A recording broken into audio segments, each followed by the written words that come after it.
मैं वीडी पारासर, सहायक आचार्य राजनीति विज्ञान। मेरी इस आज की ऑनलाइन क्लास में आप सभी का स्वागत है। देखो साथियों, हमने कल भी अध्ययन किया। आज हमारे अध्ययन का विषय रहेगा शीत युद्ध की समाप्ति के कारण। ये बीए पार्ट 3 एवं एमए दोनों के लिए समान रूप से उपयोगी है। देखो साथियों, शीत युद्ध द्वितीय विश्व युद्ध के बाद की एक प्रमुख घटना थी जो सोवियत संघ एवं संयुक्त राज्य अमेरिका के मध्य एक वैचारिक संघर्ष के रूप में हमारे सामने आई और जिसने लगभग 4-5 दशक तक अंतर्राष्ट्रीय विश्व राजनीति को जकड़े रखा एवं सारी समस्याओं का विश्लेषण एवं व्याख्या हम शीत युद्ध के आईने में ही कर सकते थे। लेकिन हमने देखा कि शीत युद्ध का अंत हो गया 1990-91 में, लेकिन शीत युद्ध के अंत के पीछे प्रमुख कारण क्या रहे उनका हम आज अध्ययन करेंगे। और हमने देखा कि शीत युद्ध का जो अंत हुआ उसने हमारी विश्व व्यवस्था पर बहुत ज़्यादा प्रभाव डाले। इसका हम अपनी अगली कक्षा में अध्ययन करेंगे। तो देखो साथियों, इसमें पहला बिंदु है मिखाइल गोर्बाचोव की नीतियाँ एवं व्यक्तित्व। 1985 से 1991 के दौरान मिखाइल गोर्बाचोव वह पर्सनैलिटी हैं जिनका सोवियत संघ के विघटन में बड़ा महत्वपूर्ण रोल रहा। मिखाइल गोर्बाचोव 1985 से ही इन्होंने ऐसी नीतियां अपनाई कि जो नीतियां कहीं ना कहीं सोवियत संघ के पतन के लिए जिम्मेदार रहीं। और सोवियत संघ के पतन के साथ ही एक तरह से हम कह सकते हैं विश्व में जो संघर्ष की संभावना थी वो समाप्त हो गई। तो इन्हें शांति का नोबेल पुरस्कार भी मिखाइल गोर्बाचोव को दिया गया। देखो साथियों, इनका व्यक्तित्व कुछ इस हिसाब से था, सरल, मृदु, और ये एक तरह से जो सोवियत संघ की व्यवस्था थी उसमें तमाम परिवर्तन लाना चाहते थे। आमूलचूल परिवर्तन इन्होंने किया, वो परिवर्तन भी इसके लिए जिम्मेदार रहा। इन्होंने एक INF संधि की, कम एवं मध्यम दूरी की हथियारों की, मारक क्षमता वाले हथियारों की संधि की थी। वो संधि भी काफ़ी महत्वपूर्ण संधि थी। शीत युद्ध के बाद शीत युद्ध में चल रहा था उसमें कमी लाने के लिए बड़ी महत्वपूर्ण संधि मानी गई INF संधि। दूसरा सबसे महत्वपूर्ण बिंदु जो रहा इनकी नीतियों में, वो बिंदु ये रहा कि इन्होंने 2 प्रमुख परिवर्तन इन्होंने किए थे। उनको हम कहते हैं, पहला है पेरोस्ट्राइका।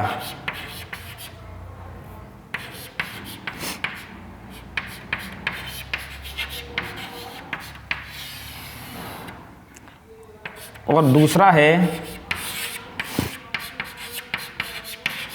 ग्लासनोस्त।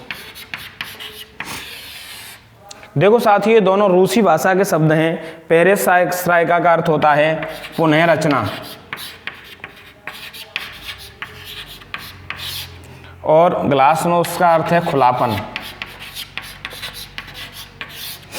इन्होंने जो नीतियां अपनाई उन नीतियों में उन्होंने एक तरह से जो बाजार व्यवस्था थी उसकी पुनः रचना पर ध्यान दिया। उन्होंने निजी उद्योगों को बढ़ावा दिया, निजी उद्योगों के लिए बाजार को खोला। एक तरह से जो आयरन कर्टन चल रहा था उस लोहे के पर्दे को उन्होंने खोला, खिड़कियों को खोला, दरवाजों को खोला एवं व्यापार विनिमय को ज़्यादा इम्पोर्टेंस दिया, MNCs को बढ़ावा दिया।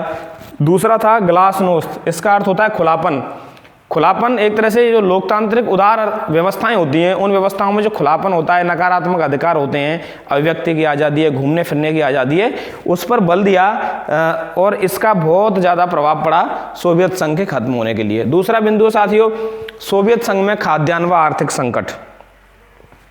देखो साथियों, हमने देखा कि सोवियत संघ द्वितीय विश्व युद्ध के समाप्ति के तुरंत बाद ही इस उलझन में, इस संघर्ष में, शीत युद्ध वाली में लग गया और उसका रक्षा बजट बहुत ज़्यादा बढ़ गया। खाद्यान्न का वह आयात करने लग गया और खाद्यान्न आयात होने की वजह से वह अन्य क्षेत्रों पर ध्यान नहीं दे सका। ये उसके लिए बहुत बड़ी समस्या हो गई। सोवियत संघ में तमाम देश थे, उन देशों की अर्थव्यवस्थाओं का संचालन सोवियत संघ के ऊपर था, बहुत बड़ी जिम्मेदारी थी। तो इसके निर्वहन में भी कहीं ना कहीं सोवियत संघ संयुक्त राज्य अमेरिका से हार चुका था। तो ये भी बहुत बड़ा कारण रहा आर्थिक संकट। अगला बिंदु है साम्यवादी देशों में लोकतंत्र व बाजार अर्थव्यवस्था। साम्यवादी देश थे जो सोवियत संघ के खेमे के अथवा पूर्वी यूरोप के उन देशों में तमाम परिवर्तन आने लगे। धीरे धीरे परिवर्तनों का कारण ये भी था कि उन देशों की अर्थव्यवस्थाएं कमजोर हो गई थी। उन देशों की अर्थव्यवस्थाओं को IMF वर्ल्ड बैंक से लोन लेना था। लोन लेने के लिए उन्हें परिवर्तन करना था, अपने एक तरह से व्यापार विनिमय स्टार्ट करना था, विदेशी व्यापार चालू करना था, जो आयरन कर्टन था उसको बंद करना था। एक तरह से उदारीकरण का दौर उस समय शुरू हुआ था। अगला बिंदु है साथियों शिखर वार्ताएं। ये शिखर वार्ताएं बड़ी महत्वपूर्ण रहीं और 1985 से इन शिखर वार्ताओं का क्रम चलता रहा। जिनेवा में शिखर वार्ता हुई, रिकजेविक आइसलैंड की राजधानी है वहाँ शिखर वार्ता हुई। उसके बाद स्टार्ट की संधि हुई, साल्ट वार्ताएं तो पहले हुई थी, स्टार्ट संधि हुई। तो इन संधियों में, इन शिखर वार्ताओं में एक तरह से हमने देखा कि रीगन और गोर्बाचोव इनके मध्य और गोर्बाचोव और बुश इनके मध्य वार्ताएं चलती रहीं और इन वार्ताओं के दौर में इस नतीजे पहुंचे जो हमारे सामने है कि शीत युद्ध का अंत हो चुका है। अगला बिंदु है रीगन का टीयर डाउन स्पीच 12 जून 1987।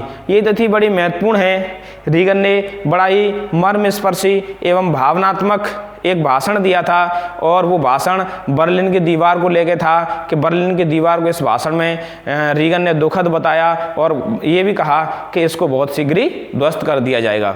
ये भी इसके लिए जिम्मेदार रही थी। बर्लिन की दीवार शीत युद्ध का प्रतीक थी। अगला बिंदु है वाशिंगटन रिपोर्ट 1989। वाशिंगटन रिपोर्ट इस लिहाज से बड़ी महत्वपूर्ण है, इसमें LPG के रूप में हम इसको कह सकते हैं, लिबरलाइजेशन, प्राइवेटाइजेशन और ग्लोबलाइजेशन, ये तीनों चीज़ें आई और एक तरह से ये तीनों चीज़ें IMF, वर्ल्ड बैंक इन सब के द्वारा इनको प्रश्रय दिया गया। जो अंतर्राष्ट्रीय संस्थाएं थीं कि इन कंडीशंस को जो देश लागू करेंगे, इनको अपनाएंगे, उनको अधिक आर्थिक ऋण दिए जाएंगे। अगला बिंदु है सोवियत संघ का बिखराव। देखो साथियों, लंदन में ग्रुप 7 की जो बैठक हुई थी, उस बैठक में सोवियत संघ ने जो पाश्चात्य देश हैं उनको एक तरह से अपने पक्ष में करने का प्रयास किया, लेकिन वहाँ वो विफल रहे लंदन ग्रुप की बैठक में। और धीरे धीरे जो सोवियत में जो पतन के कारण चल रहे थे, वो पतन के कारण एक इकट्ठे हो गए, सोवियत संघ का बिखराव हो गया और सोवियत साम्यवादी दल जो कि केंद्रीयकृत व्यवस्था के लिए जिम्मेदार था, उसका अंत हो गया, पतन हो गया। KGB जैसी संस्थाएं तुरंत ध्वस्त हो गईं। तो हम कह सकते हैं ये सारा परिवर्तन का श्रेय था, एक तरह से गोर्बाचोव इसके लिए जिम्मेदार थे। गोर्बाचोव ये परिवर्तन चाहते थे, कुछ देश के हालात ऐसे थे, अंतर्राष्ट्रीय स्तर पर पूरी दुनिया के हालात ऐसे थे। तो देखो साथियों, हमने शीत युद्ध की समाप्ति के इन कारणों का अध्ययन किया। प्रमुख ये 7 कारण हैं, इनके अलावा और भी तमाम कारण हैं। जैसे हम कह सकते हैं यूरोप में परिवर्तन की बयार चल रही थी, यूरोपीय देश पश्चिम की तरफ अर्थात संयुक्त राज्य अमेरिका की तरफ ज़्यादा आकर्षक थे। जर्मनी का एकीकरण हो गया, यूरोप में एक तरह से लोकतांत्रिक व्यवस्थाएं आ रही थी।